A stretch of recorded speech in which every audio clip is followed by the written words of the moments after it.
All right. Schilling Show continues on this Manic Monday. Jonathan Williams joins us, the president and chief economist of American Legislative Exchange Council, also known as ALEC. And today they have released some model policies which are actually terrific. I've had a chance to read through a bunch of them and wish they would be adopted here in Virginia. And Jonathan Williams, welcome back to the Schilling Show. Well, thanks, Rob, for having me. It's great to be back with you, and greetings from the land of make-believe up here in Washington, D.C. Well, we join you here in Central Virginia. Tell us about ALEC for people who are not familiar with the work that you do. Well, so ALEC has been around for more than 50 years now as really America's foremost conservative free market organization for the men and women who serve in state legislative bodies in Richmond and the state capitals all across the country. We have something towards 2,000 ALEC members in all 50 states, representing a pretty good diverse set of districts around the country. But the thing that really brings our members together is the ALEC guiding principles, and that's free markets, limited government, and federalism. This idea that not all the decisions should be made up here in this land of make-believe in Washington. They should be made in states and communities across the country. Well, you're swimming upstream because the whole existence in Washington, I think, it seems to be protecting the status quo. Well, certainly that was the way in the Biden administration. There was a concerted effort to consolidate more and more power in Washington. And here we are 250 years now into our great American experiment. And for someone who has gone back and has reread and reread again what was going through the founder's mind, as every Virginian should, given that Virginia was so key in America's founding, obviously, is, the thing that really struck me at rereading the Declaration of Independence this year was the existential threat that the founders thought was central government. In that case, it was one man, the King of England, was very central government, but he was taking away all of their liberties, right? And that's why they came up with these grievances that became the Declaration of Independence. And what did they do in the Constitution to prevent that? They had this unique system of federalism and checks and balances throughout to say, let's put in place these blockages to make sure that a strong central government, and especially a strong individual, in the case of a king, never emerges in this country. And that's a great thing about our American experiment, and that's something that we at ALEC look to push forward every single year. And I will say one thing, that we've been great to see is the Trump administration's focus on reaching out to state and local officials. We've had the opportunity of working with them, with many state legislative delegations as they come in to share best practices, and it's been really a refresher for many of the state legislators who had not heard from many administrations in the past. But the Trump administration, both this time and in the first term, has done a concerted effort at really saying we want this to be a partnership, and we want to make sure that we're not running roughshod over the rights of states and, of course, ultimately the American people. We want to protect those rights. Yeah, I'm so glad that to hear there's a culture change, because for so long it seems there's been kind of a protecting of the system that favors big central federal government. We're talking with Jonathan Williams, who's the president and chief economist at ALEC, about the model policy. So before we get into some of the specifics, and there's a bunch of them I want to talk about, what is this list, and how often do you release the model policies? Well, it's a great question. We at ALEC now have more than 1,000 pieces of model policy on our website at alec.org that we encourage all listeners to go and see and check out. We think it's some of the best and brightest ideas for what's working across the states. We have 50 laboratories of democracy, lots of great things happening, maybe not in Virginia right now. But guess what? Our conservatives are going to be in charge once again. I'm an optimist. Virginia's going to swing back.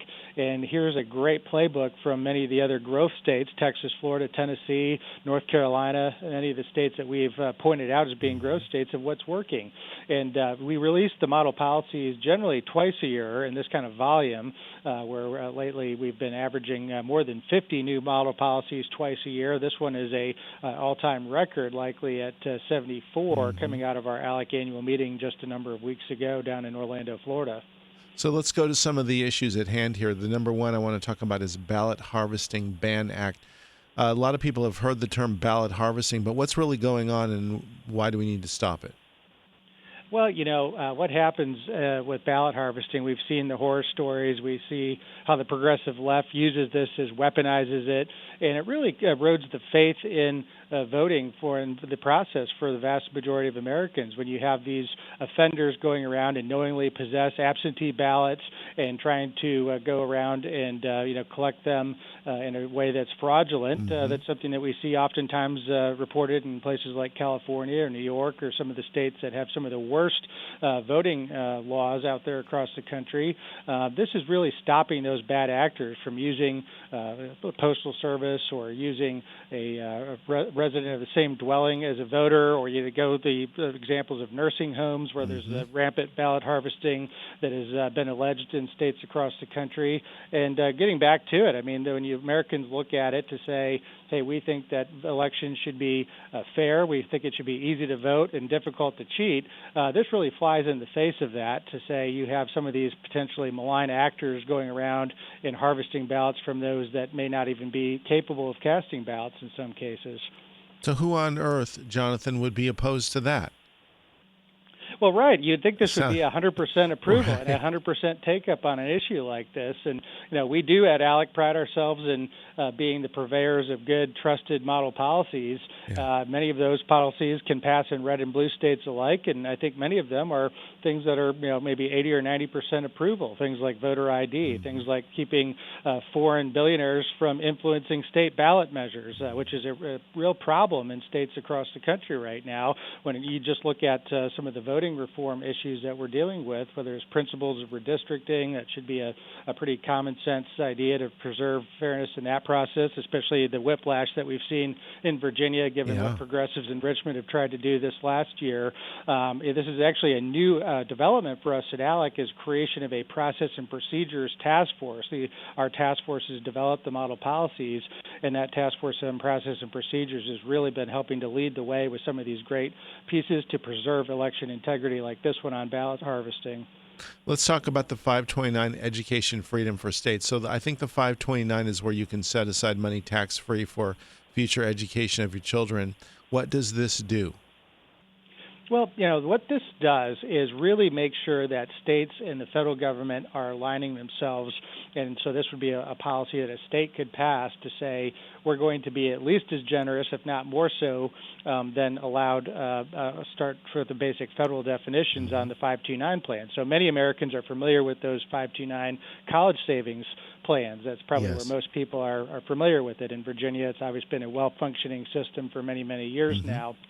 And in Virginia's case, Virginia offers a tax deduction on your state income tax return, which is an added benefit. And so one of the things that didn't really get enough attention, Rob, in the One Big Beautiful Bill, or the Working Families Tax Cut Act, that was passed and signed into law on July 4th of last year by President Donald Trump, was the expansion of the 529 program to include more expenses that parents could help use those funds to meet those expenses, whether that is the K-12 expenses that were doubled under that One Big Beautiful Bill. I think it's $20,000 per year that can be used for qualified K-12 expenses over the previous $10,000, but also things like supplies, in addition to tuition, that can be utilized through this expansion of the 529 plan. And so what this model does is it puts the state on record to say we want to be at least as generous as what has been expanded under the new federal law. States obviously can go further and they have more tax deduction savings for hardworking residents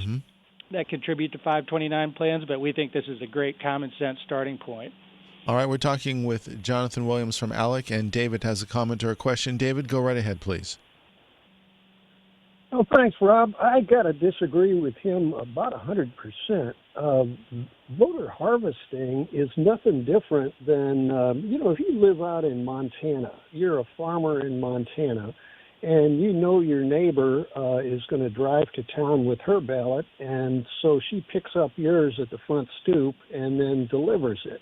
Well, that's voter harvesting to your guest. And he was talking, would that make it a felony?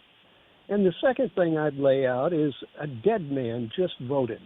That's Mitch McConnell. And he voted for a guy, an organized crime guy, to become the Attorney General for America. Now, Hey, where does your guest stand let me on ask dead you where gun you. voting? Let me just ask you where you stand, because you're a longtime caller of this program about the Attorney General of Virginia who wants to shoot kids in their mother's arms. Thank you, David, and I'm going to let you address the first part of the question. The second one is irrelevant, so go ahead, please. Well, yeah, happy to do that. And everyone's entitled to their own opinion, obviously, but not their own facts. Right. And so let me just read you factually what is in this model policy. So a person commits an offense if the person knowingly possesses an absentee ballot or carrier envelope that was provided to or intended to be provided to another voter. And it does not apply to a person who, on the date of the offense, was a family member and other pieces like that. And so I think the really important piece is a person commits the offense if they knowingly possess an absentee ballot or envelope that was provided to have someone else take that vote. So it's pretty clear that this should be something that's against the law. Yeah, it's clear to anybody with half a brain. All right, let's go to the break. We'll come back on the other side. Jonathan Williams is our guest from ALEC, and so much more to talk about.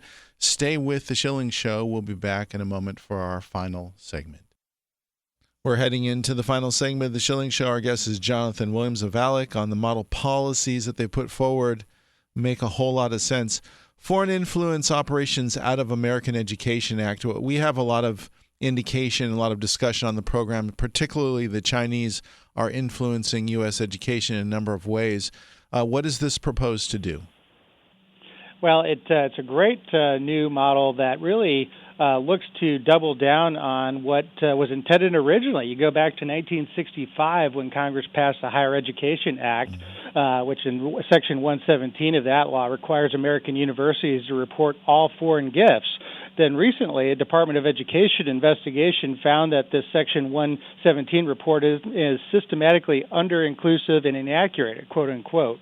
And so there's a real problem there. And so this would be putting the state on record to say we need to get serious about this. There's a real threat that potentially the federal government may pull back on education funds if there's fraudulent activity, and that's a good discussion around this DOGE effort. We see it around the improper payment rate and error rate as it relates to the SNAP program, and the federal government is looking more and more at fraudulent activity at the state and local level. And so if states are not enforcing what is under federal law to be enforced and actually have real reporting from public universities, that if you are receiving public dollars, this should be disclosed at the very least, and should really be prohibited from receiving aid from countries of concern, whether that's communist China, whether that is certainly Russia, certainly Iran, and North Korea, et cetera, for those countries of concern around the world. And this is something that's been pervasive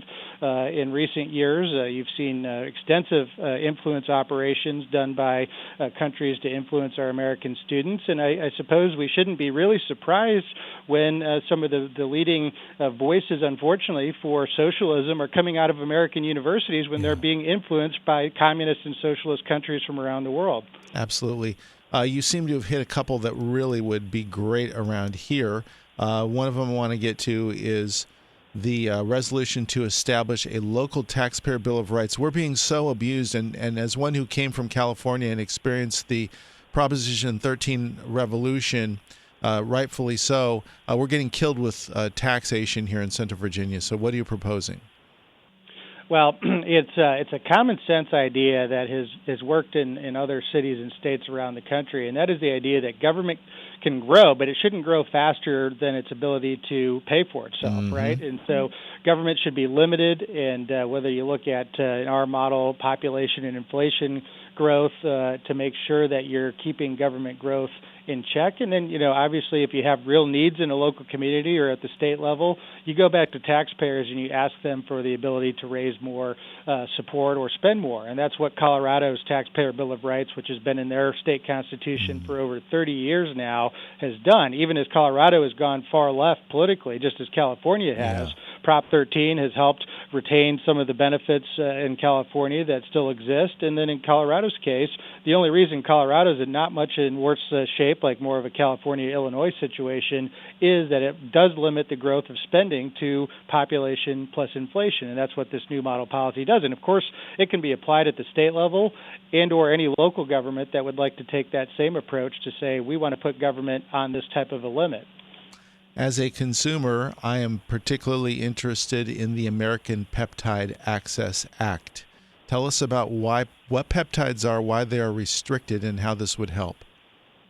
Well, I mean, it's just a way of rethinking the way that we do healthcare, right, in the country. Clearly, we're doing the same thing over and over again, and we're expecting different results. Yeah. And that's a clear definition of insanity. And whether you look at that policy, which I think is just kind of a way of opening people's minds to new treatment opportunities through peptides, but also the other thing I'd point to is on healthcare, and this is something that actually Virginia got somewhat right. It's not clearly our full ALEC model policy, but it gets to the issue of how do we rethink healthcare in this country?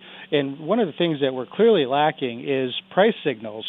We cannot have a market for healthcare if you don't have price signals. You can't have a market for anything if you don't have price signals. And so one of the brand new model policies that we announced that is very much in line with the previous policy that Virginia has passed, and that's healthcare price transparency. To say at the very minimum, we need to be having the ability to go in as we're having procedures done and know what it's going to cost at one facility versus another. Imagine going to a grocery store and not knowing what anything costs. Imagine going to a gas station and not knowing how much per gallon you're paying and the different types of fuel you're looking at purchasing.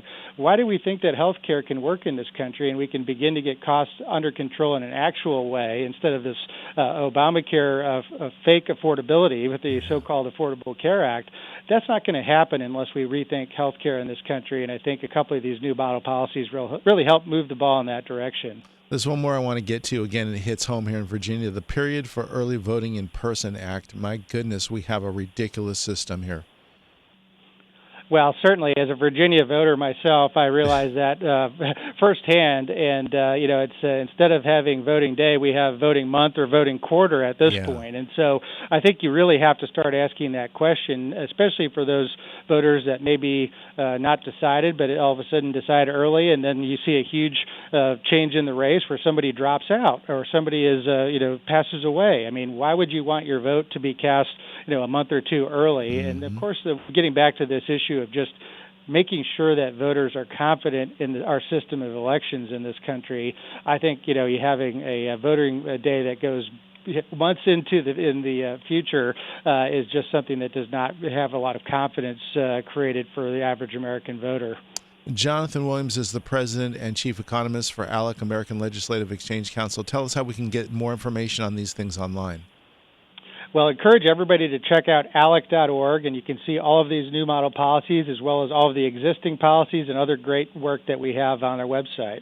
Yeah, I'm very excited for all of these, and I hope you have great success.